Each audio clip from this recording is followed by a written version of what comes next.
Assalamualaikum warahmatullahi wabarakatuh. Alhamdulillah wa syukrulillah wa ni'matulillah la haula wa la quwata illa billahil aliyil azim. Allahumma sholli ala Muhammad wa sallim.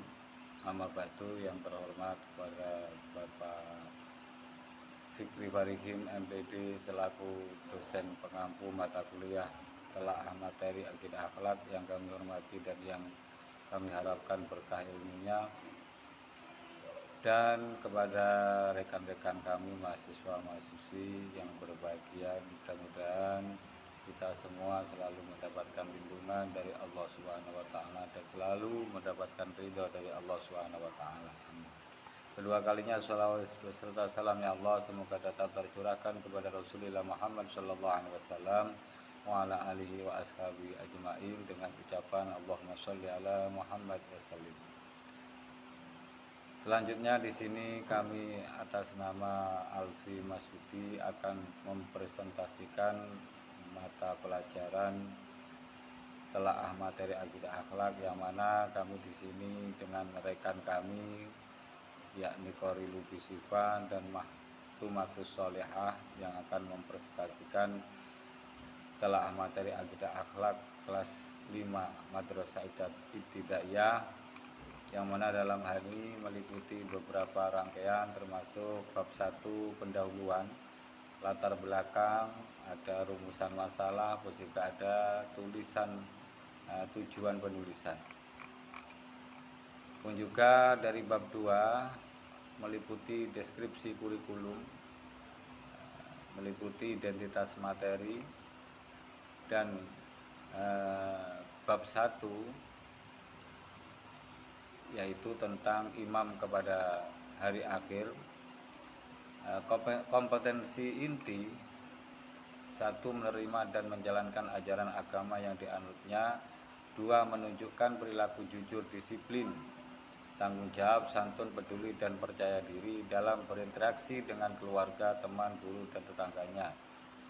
3. Memahami pengetahuan faktual dengan cara mengamati, mendengar, melihat, membaca, dan menanya berdasarkan rasa ingin tahu tentang dirinya, makhluk ciptaan Tuhan dan kegiatannya, dan beda-beda dan benda-benda yang dijumpainya di rumah, di sekolah, dan tempat bermain.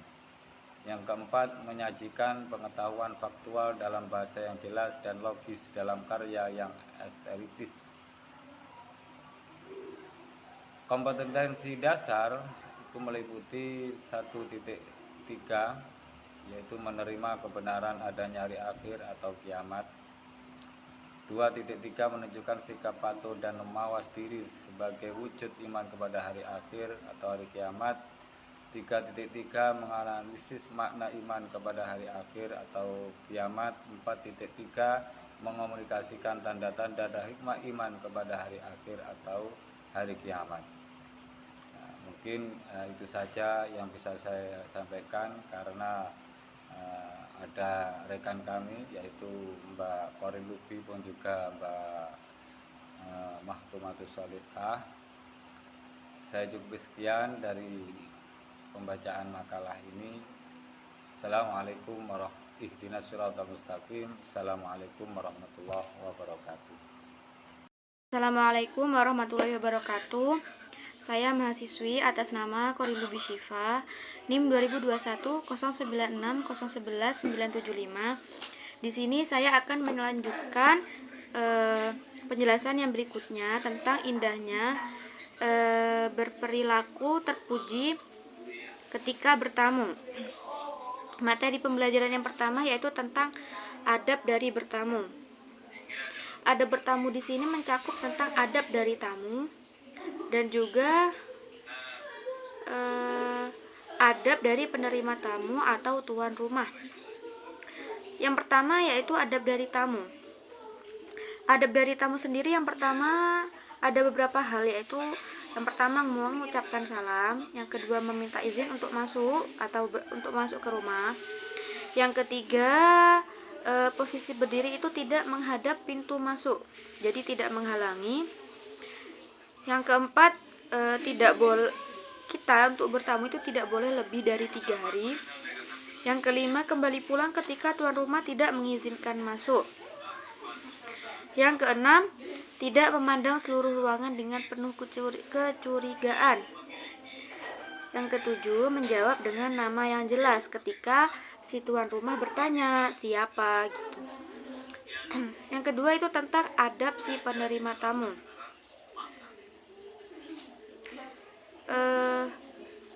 Di antara beberapa adab dari si penerima tamu yang perlu diperhatikan diantaranya yaitu memuliakan tamunya sesuai sabda Rasulullah, yaitu siapa saja yang beriman kepada Allah dan hari akhir hendaklah ia memuliakan tamunya. Hadis riwayat Imam Bukhari dan Imam Muslim. Yang B, jangan menunggu sampai tamu datang. Sebaiknya kita itu menyediakan hidangan dulu, kemudian kita itu mengundang orang untuk datang makan bersama kita. Yang ketiga, disunahkan bagi tuan rumah untuk menemani tamu itu makan. Yang keempat, hak dari seorang tamu itu untuk dilayani selama 3 hari. Selama waktu 3 hari itu, tuan rumah dianjurkan untuk menghormati dan melayani tamu dengan sebaik-baiknya. Yang kelima, jangan sampai kita itu menyusahkan tamu. Disunahkannya itu kita melayani keinginan tamu. Yang keenam, jika tamu akan pulang, maka bagi kita atau si tuan rumah itu disunahkan untuk mengantarkan sampai ke depan rumah, depan pintu. Kemudian yang kedua yaitu tentang waktu bertamu. Bertamu dengan niat silaturahmi itu baik, juga itu merupakan ibadah dan juga banyak mendapatkan manfaat.